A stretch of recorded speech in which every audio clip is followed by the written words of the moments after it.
We now turn to Protestant missions, which, as we've noted a few times, were able to spread around the globe thanks to colonialism. Until the late 1700s, the Moravians were the only Protestant group to make global missions a major priority. But now, coincidental with Britain's unprecedented rise to global power and colonial expansion, major British denominations began to follow the Moravians. They would be followed later by Protestants in the United States and Germany and other countries. Methodists, Baptists, and Anglicans all established missionary societies. And Gonzalez discusses the major role that William Carey played in this process. Carey inspired many others to follow his example, and that accounts for much of his significance in the missionary movement. During the early 1800s, not at quite the rate as in the United States, but nevertheless significantly, evangelicalism was gaining strength in England. As many as 60% of British Protestants were involved in evangelicalism in one way or another. Initially, British missionaries focused on the Pacific Islands. A significant number of them were actually martyred by natives on various islands. But they in turn brought disease with them, decimating native populations. And this experience, as in North America, made some natives more open to Christianity because they saw that we're suffering from these diseases and the English aren't. Their God must be more powerful than ours. Tahiti was the first significant Pacific nation to embrace Christianity.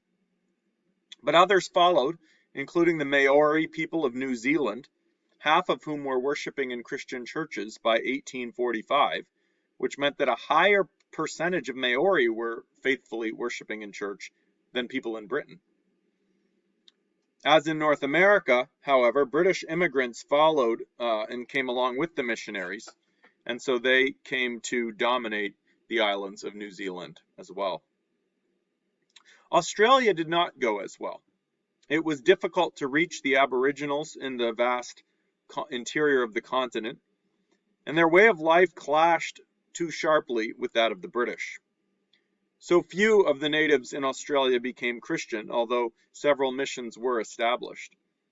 And much pain was caused over the years as the British tried to civilize them and even removed many children from their parents to put them in schools, mission schools, which is obviously a legacy that was not unique to Australia, but left significant pain down through the generations. Another place missionaries began to go was Africa.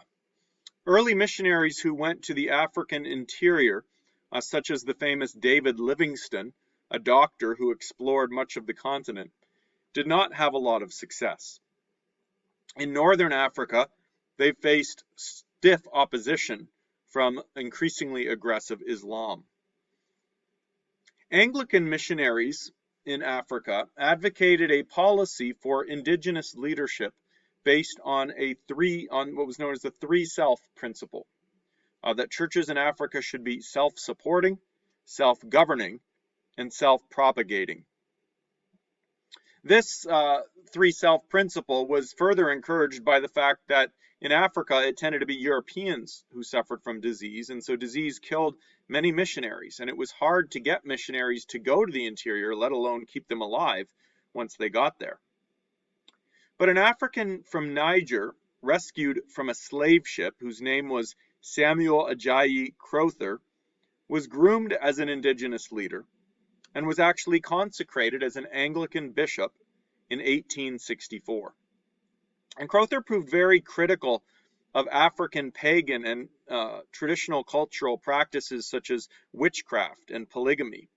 He became a staunch advocate of Christianization in these areas. But he also opposed the Royal Niger Company, a ruthless British trading corporation, which made many of the British elites hostile to him. What you're seeing with Crowther is the emergence of an indigenous African Christianity that holds its own opinions on different matters that don't always match up to that of the missionaries or the elites who support them. But this meant that he had many enemies, and he was forced to resign in 1890. and Africa would not get another bishop, tragically, until 1939. So basically, they went 50 years without a bishop because of colonial opposition. Now, during the latter part of the 1800s, the major European powers launched an aggressive campaign to carve up Africa. And the colonial powers of Europe were becoming increasingly competitive as they sought to carve out the rest of the world as empires. And they didn't want to fight over Africa. They didn't want this competition to lead to war. So they met at the Congress of Berlin, held in 1884 and 1885. And the Congress of Berlin divided up Africa between the various European powers. Over time, the Europeans eventually colonized the entire continent except for one country, Ethiopia, which had been Christian for many centuries and which managed to maintain its independence throughout this period. In some cases, most notoriously the Belgian Congo, which you see at the center of the map, this led to ruthless exploitation and genocide, which is famously described in the excellent book King Leopold's Ghost. Millions of people died in the genocide in the Congo. But as you can see from this map, numerous European powers carved up Africa: Belgium, France, Germany, Britain, Italy, Portugal, and Spain. A good number of African leaders embraced the Catholicism or Anglicanism of their colonizing powers.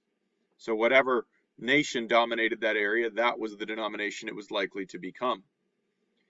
And missionaries began to have astonishing success on a large scale in various parts of Africa, as Jenkins describes at length. In one significant episode, the king of Buganda, which today is Uganda, Burundi, and other countries, martyred or executed a large number of men from his court who had recently become Christians, because they were no longer willing to commit homosexual acts with him. Interestingly, the Queen of Madagascar, the island on the southeast coast, initially embraced Congregationalism, but then the French colonized the island and imposed Catholicism. So as a result, there was a Congregationalist minority that endured in Madagascar, although it was persecuted. A chain of missions and churches attached to European denominations were established across Africa: Catholics, Anglicans, Presbyterians, Methodists, Dutch Reformed, and others. The situation in Rhodesia and South Africa, so Rhodesia being down here and South Africa down here, was unique because, unlike in other parts of Africa, there was large-scale settlement by Europeans, first the Dutch, or the Boers, and later the English. And that meant that there was a strong white population in those areas, and among those colonists, the European Protestant denominations, Reformed and Anglican, thrived. Another way that Christianity spread in Africa was through the attraction of European education. African elites wanted their children to get the best education, and through it they were exposed to Christianity. And Jenkins argues that in the long run, however, it was Africans, much more than Europeans, who spread Christianity throughout Africa, such that it was accepted and appropriated and Africanized by vast numbers of Africans, which again is similar to what we described as happening in Puritan New England, where it was Indians who took over the missionary movement and spread it among their people. Some Africans embraced the identity of the Ethiopian church, which went back so many centuries, rooted in Scripture's various references to Ethiopia, such as Psalm 68, verse 31, which says, "Let Ethiopia hasten to stretch out her hands to God." Many Africans formed their own churches, some of which were led by charismatic prophets and visionaries like William Wade Harris. Women played a major role, and some churches embraced female leadership. This phenomena that Jenkins discusses at length. African churches responded in different ways to uniquely African problems that were pervasive in the churches, such as polygamy, witchcraft, and others. So Africa was a major success story in the long run for Christianity and missions. in part because it was so aggressively colonized. India was different. At first, British Protestants viewed India as the most promising region for missions. It was Britain's most prized colony. They had high hopes for the region. But in fact, India turned out to be the most disappointing story. At first, the East India Company, which governed India until 1858, discouraged mission work because it didn't want to antagonize Indians. And it was a pressure campaign by the evangelical political bloc led by William Wilberforce, the same group that had led to the abolition of slavery in the British Empire, that led Parliament to force the company to let in missionaries in 1813. Still, Christianity grew slowly in India because most Indians didn't want it. And the caste system continued to be one of the primary barriers. And that was in large part because Christianity was so stridently opposed to the caste system. In 1857, the Great Indian Rebellion broke out, in part because Indians resented efforts to promote Christianity. The rebellion was defeated, however, and in 1858, the British government took full control of India from the East India Company. Queen Victoria forbade the new government to interfere at all with religious belief or worship in the country. But perhaps it was because missionaries were having such a hard time in India that they eventually began working together across denominational lines in a way that they weren't doing elsewhere. And so interestingly, India becomes the place where we see the beginnings of the ecumenical movement of cooperation between different denominations. Now we turn to China. The European empires were gradually carving out footholds and establishing trading posts in China as well, although they never dominated it like they did Africa or the Americas or Australia. And these footholds and trading posts cleared the way for Protestant missionaries. Britain established itself through the opium trade. Opium, the drug, was grown in India and then shipped into China. And it had a devastating effect on the Chinese people. Millions of people were addicted to it and suffered from its effects. And this led the Chinese Empire to try to stop the trade. But Britain went to war to protect the opium trade in 1839, and the superior British military defeated the Chinese. In the Treaty of Nanjing in 1842, the opium trade was secured, and as part of this devastating trade forced by the British on China, as part of the treaty establishing it, China was forced to allow Protestant missionaries into the country. And so missionary efforts depended directly on the opium trade. And this is another example of how missionary work, Protestantism, and colonialism, and all the destructiveness of it are inseparable from one another in history. But here too, Christianity spread among the people and was appropriated by the Chinese in their own way. But the overall effect turned tragic. A man named Hong Shuquan, and those who are Chinese will have to forgive my pronunciation here, had been converted by an American missionary. He had visions that convinced him that he was Jesus' brother, and he began to preach an apocalyptic message of personal and social redemption, characterized by social equality.